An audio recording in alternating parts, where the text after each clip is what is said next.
Welcome everyone to another Out and About. This is a special Encore edition, and we're happy to have with us Rick and Chris from Phoenix, Arizona, and Ramon from Japan. Hello, everyone. Hello. Hi. Hola. Hola. Konnichiwa. This is a special Out and About featuring the story about Dia de los Muertos and how it impacted our family. Actually, I didn't know that much about the Dia de los Muertos. We didn't celebrate it. But now that I'm older and I understand a little bit about it, actually, when I became really interested in it was when Ramon recommended that I watch a Disney animation called Coco, which featured the whole story behind Dia de los Muertos and also the importance of singing the songs of our past and all those in our family who have contributed to what we are today.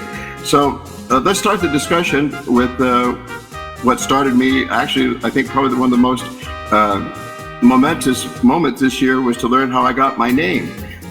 When I was really little, I'm talking like about 4 or 5 years old, one night I was spending the time with my grandmother and it began to rain furiously all over, and it scared me being a little kid, the lightning and the thunder. And so my grandmother told me a story that I never forgot but never understood.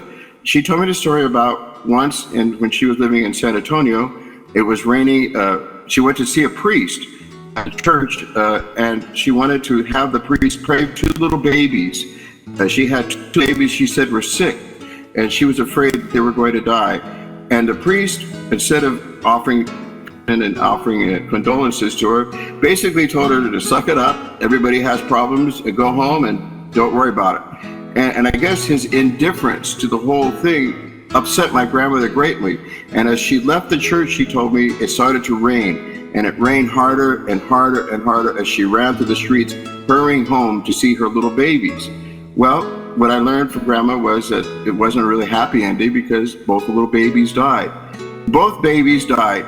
I assume probably from the pandemic that was going on during that time, but I never knew that I was named after these 2 little boys.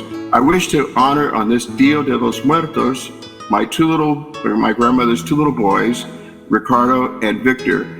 Who knows what life would have been like if they had survived and grown up to be my uncles. So this is for Ricardo and Victor. Thank you for the names. I hope to do you some great justice. Thank you very much. Now, since we started this story about the memories that we have, one of the stories that Ramon and I exchanged that was kind of funny was the story about my mother's sticker shoe.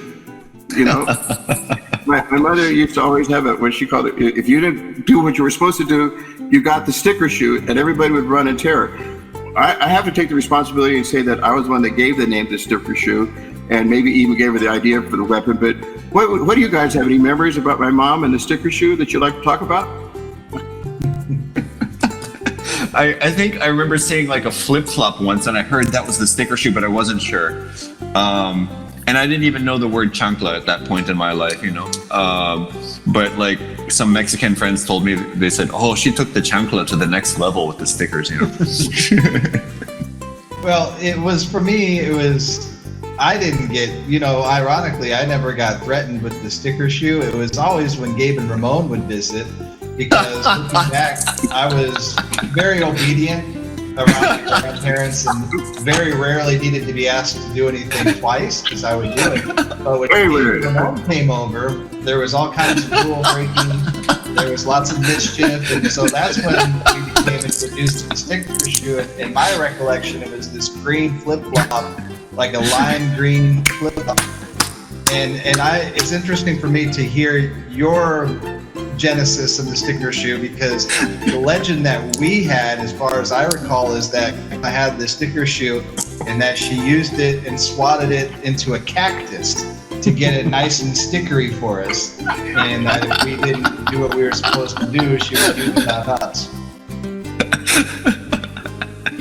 Okay, I sense some shifting of the buck here, some passing of the blame, but I'll let that go because it gave me a good laugh. That was cool.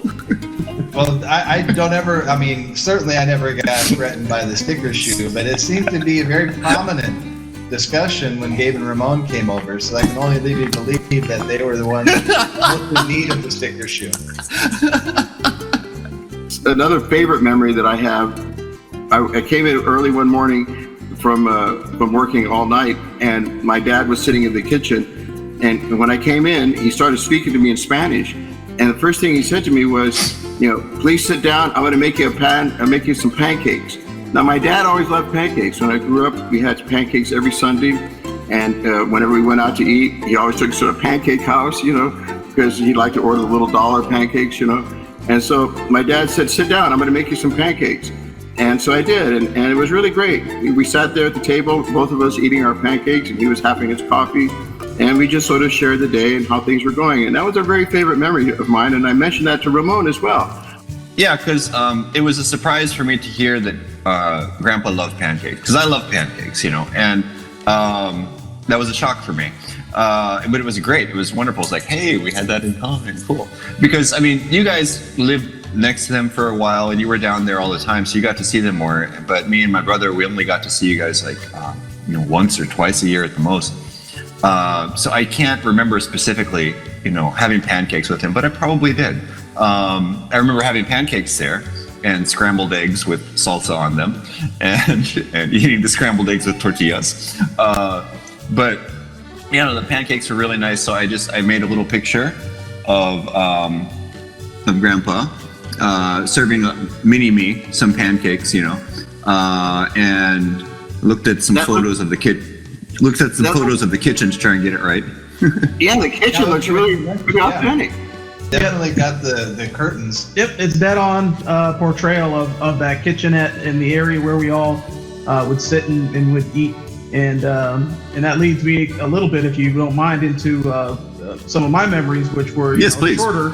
Obviously I was younger when Grandpa passed, and then and obviously when Grandpa passed later. But that picture, when I saw it when you posted it online, and I saw it and it brought back that memory, that visceral memory of that kitchen and being in that kitchen and enjoying those meals, pancakes being one, tortillas and eggs, the way that Grandma used to make them. Was a favorite dish of mine, and it's been a favorite dish in our family since then. It's one that I still like to argue, with everybody about, which is the proper method for making the tortillas and eggs. We all have our own way of doing it.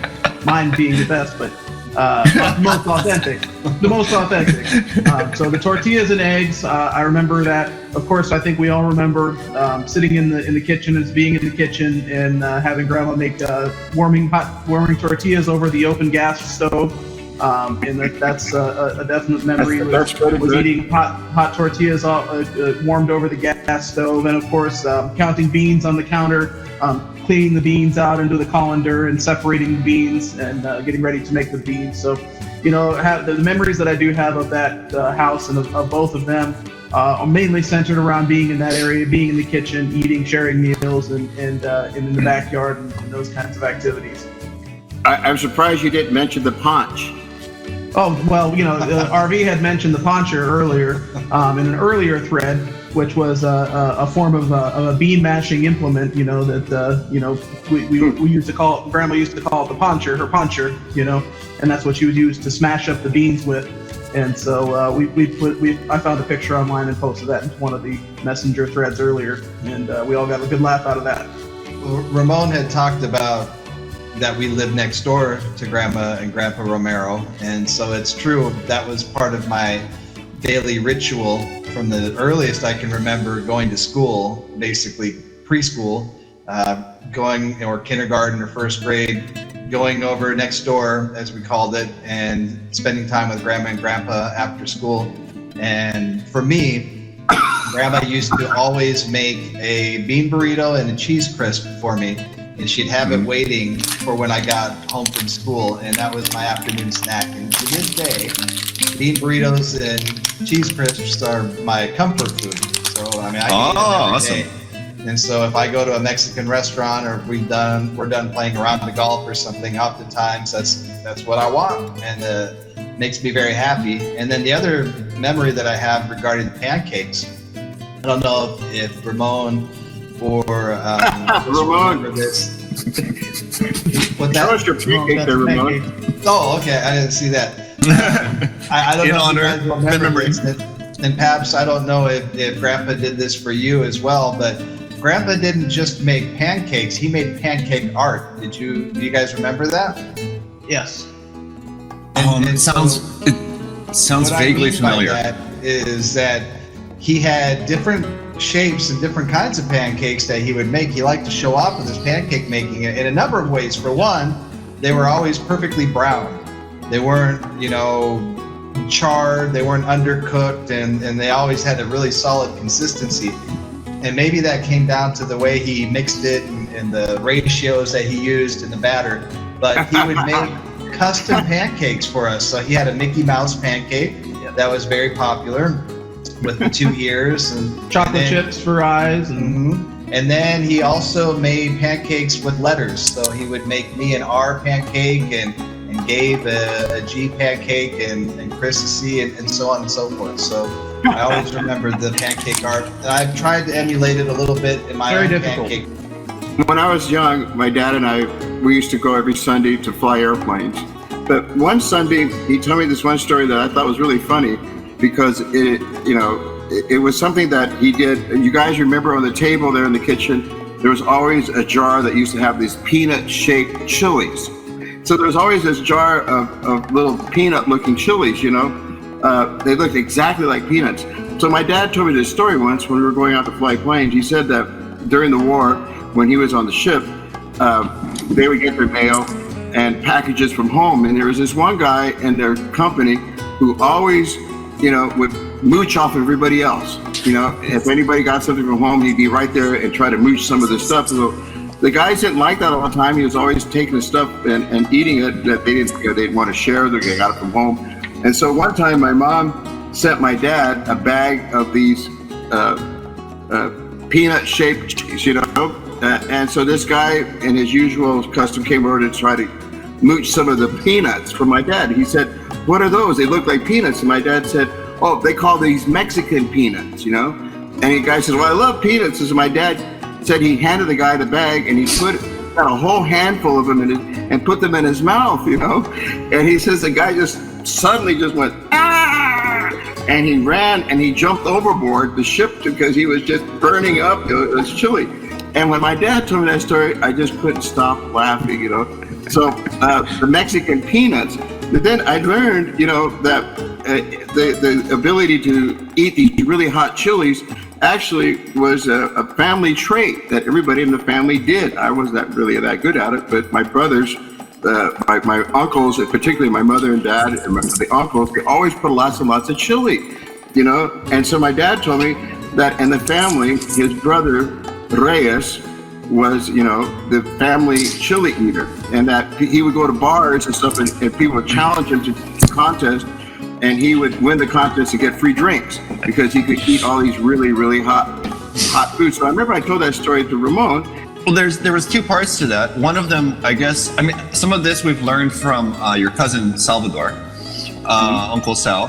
And one of them was that apparently Reyes got his chili eating abilities from his older brother, Augustine.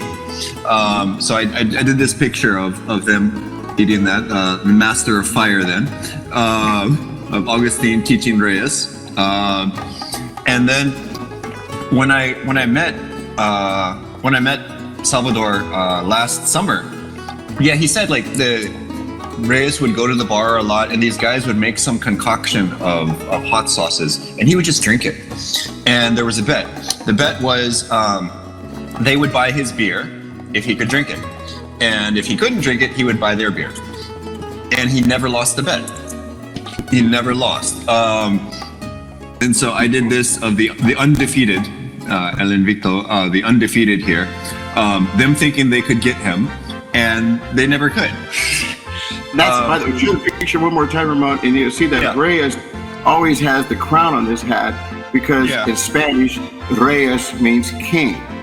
So I don't know how he got that nickname, but that's what everybody in the family always called him, was Uncle Reyes. And so, he had this ability to eat this incredibly hot stuff. So I haven't done very well in my own life to be able to replicate eating that really hot stuff. I don't know how you guys are doing on your end. It must have 2 generations because I have no tolerance for spice. He has more than I could do pretty well. Then my older age, not as well. When I was younger, when I was younger and used to hang out with you guys and go to Grandpa and Grandma's place, I could take the hot stuff more. But then there was several years where I just didn't do anything and I lost it. Now I'm starting to get it back a little bit, eating some Chinese ramen and stuff over here, and it's spicy.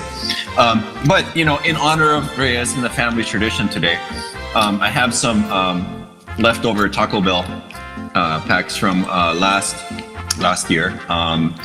I've got Fire, Hot, and Diablo, and I don't know. Everybody knows, Ramon, if you're from here, that the hot is probably the hottest one, because the Fire and the Diablo tend to be hot flavor, but the hot, really?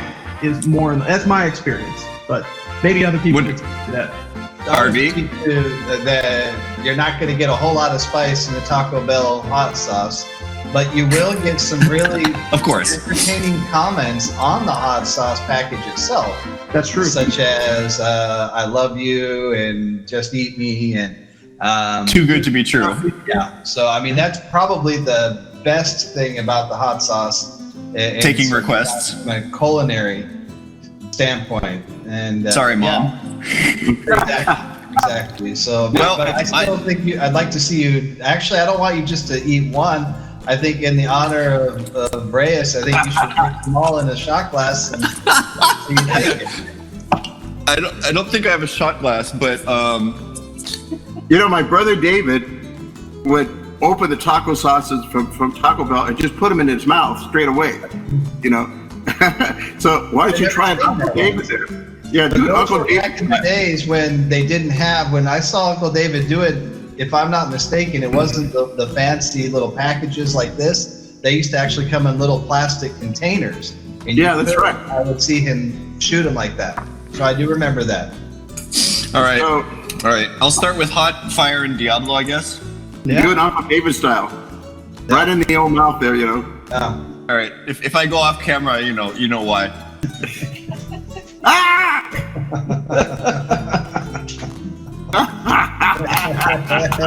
That was pretty good. Yeah, it's all right. Well done. It's that not was that delicious. Yeah. Okay, Fire.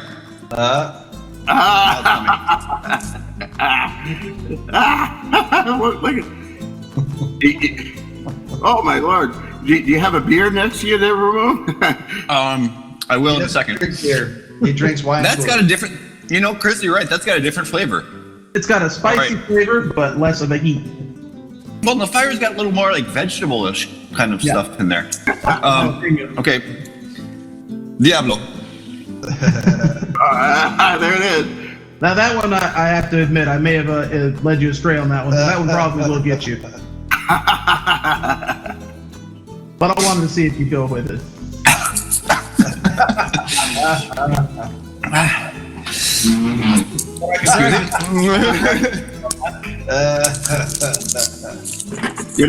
I think my mom and dad are just probably laughing their ass off right now. I remember my mom, when Ramon and Gabe would come over and visit, in the summer, Ramon would sit there at the table and my mom would yell at him, "I'm going to give you the sticker shoe if you don't eat all your food." He'd sit there for 2 hours. Yeah. He'd be staring at his food. Are you there, Ramon? That's the beer? Okay. How does that mix? Really good with the beer? Actually, it's pretty good. I never heard about the sticker shoe unless Gabe and Ramon are over. So, I mean, that tells me about the environment when those two troublemakers came to town. I think they should. I would have loved to see. I remember, thinking to myself as a young lad, I want to see one of them get it. I want to see one of them get it. I'd still like to see that, actually. There we go. Well, listen, guys, this has been really great listening to the stories of talking about the family and those that we love and cherish that are no longer with us, Uncle Reuben and my brother Reuben and Aunt Irene. I think we could probably, if we were all here at our little trailer rig in El Cajon, sitting outside around the table, we could probably talk hours, about the favorite stories we have, the sticker shoe, the chilies, the pancakes, the music, the fun that we had as a family, and the great legacy that all our family members gave to us. And so I think in closing here, I'll just give you guys a chance to give some final comments, and then we'll adjourn this session for now.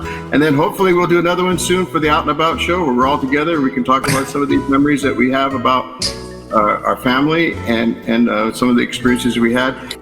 Yep, it's been a good opportunity to go through some of these memories and appreciate, as we all do, a lot of the work that Ramon's been doing over there and in documenting some of the family history and doing his illustrations. When he was here last summer, we had a chance to go through a lot of that and go through some of his material in his book and things like that. So I think it's a great tribute, and he's helping us to keep the legacies alive, and we all appreciate that. Obviously, you mentioned Irene and Ruben and some of the other family members. So next time when we do this, we'll have to go into more detail on that, because we could spend a lot of time with all of those figures. They're all very larger than life, as it seems like most of the family were. So Yeah. I'll pass it on to RV, but it's been a pleasure. Yeah, thank you. I miss all of these people that we're talking about dearly, and sometimes I'm reminded of them in the weirdest ways and oddest times. Perhaps maybe you can relate to this. I can't remember where it was. It was about a week ago. I went to, it wasn't a garage or anything, and I smelled motor oil, and it immediately made me think of Grandpa. Yeah. And I don't know why, because it hasn't really happened before. It brought me back to going into his workroom, His tool room. right, and the way it smelled there, and going to the garage, those times I went there, and it just made me think about him. And you know, sometimes I'll get a waft of something, whether it's at a restaurant or, you know, something like that, and I'll remember eating tortillas and beans and things like that, and it reminds me of Grandma. And so I always appreciate those things. I want to say shout out to all of them, and some of the things just to thank them that stand out in my mind. For Aunt Irene, I remember we were really into dance and ballet because we saw that White Knights movie, and Baryshnikov came to town, and we told Aunt Irene, because at that time the tickets were like $75, and for us we were like, oh my gosh, $75, we could never go. And we told her about that, and she paid for us to go, and that was a real thrill growing up. And Aunt Irene always would buy us shoes and take us to Denny's and feed us, and of course Grandpa, who would always take me to McDonald's, and yeah, there she is. With the money.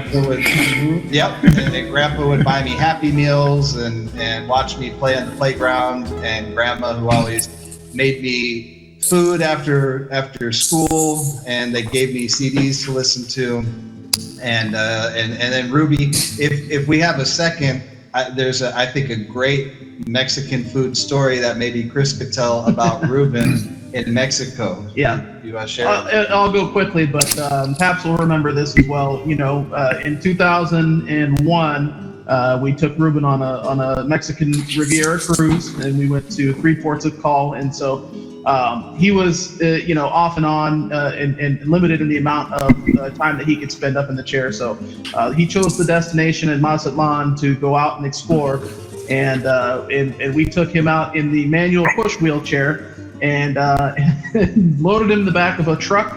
And we had, you know, about 8 guys out there, you know, helping us lift him up into this truck. You know, no wheelchair ramps, no ADA accessibility out there, no wheelchair vans. So we just kind of threw him in the back of a truck and drove around and saw the landscape. But the last stop was the taco stand, and there was a taco stand on the side of the highway. And so we said, okay, Ruben, we got a taco stand. You're due for lunch. You know, diabetic. We got to take it a little easy. What would you like for us to get to you to for lunch? And we said, well, chili relleno, 2 cheese enchiladas, bean tostada, a bean and cheese chimichanga, and 2 shredded beef tacos.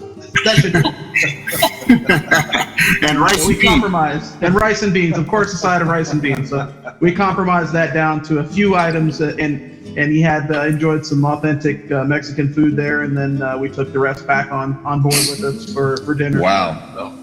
So, yeah. And then last, I know that we haven't had a chance to talk about my grandparents on the other side, but I want to remember Grandpa and Grandma Adams. Definitely.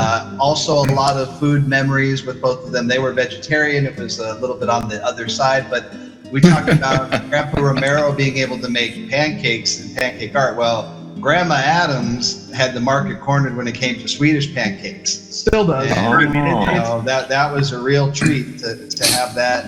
And of course, Grandpa always enjoyed eating with him. He always had Grandpa Adams' good humor at the table, and would deliver his prayers before we ate in Old English, which was always a real treat to hear that. We enjoyed that, and the music that they brought to us. And I played Grandpa Adams's violin, which is now, of course, Amber's violin, but I'm keeping it for her.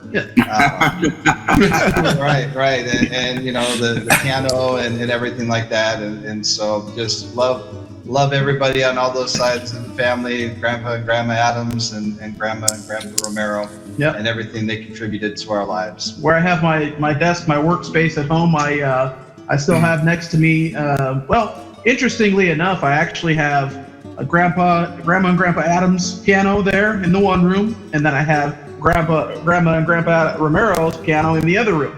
So I have one of both of those in my house, and then right next to my work area, where my desk is, I have Grandpa's horn there, Grandpa Adams' horn there too. So they the tuba. The tuba, and the E flat tuba. So they're all there. I have one thing I want to share real quick, and maybe you could tell us, Patch, what this is. This was brought over. There you go. Give me 1 second. That's my mom's graduation lamp. Yeah, that's what I thought it was. Yeah. So here, Graduation lamp. She graduated from nursing school. Look what I just got. Just received. Yeah, I got it a while ago, but I got the frame. So What is it? This is my Georgetown master's degree. Oh, yay. And I got it framed, and I'll hold the lamp up right there. 2 generations of Arizona nurses, keeping the spirit alive. That's great. So we have 2 nurses in the family tradition. Yeah, wow, it's a beautiful picture. And my daughter. Yeah. Wow, that's beautiful. Very nice. It's really been great to hear these stories and to remember. Oh, look at that. That's a nice one. Yeah. And Grandpa and me. It's really cute. Mini me. It's really great to hear these. I want to point out to our viewers that behind Ramon, he has his display of his paintings that he's doing, his drawings that he's been doing that to celebrate Dia de los Muertos that are all behind him. And really, it's been a great way to connect all our history and to bring all these stories out. And by doing that, just like in the movie Coco, we're singing their songs, and by singing their songs, we're keeping their memories alive. But the stories that you all have brought forth have been really, really good. And I want to thank our viewers for watching Out and About and for watching this special edition for Dia de los Muertos. I want to thank Rick and Chris in Phoenix, Arizona for being on this call. And also want to thank Ramon, who's 16 hours difference ahead of us. So for us, it's Saturday. For you, it's Sunday. As Ruben would always say, keep on trucking. That's right. There you go. Keep on trucking.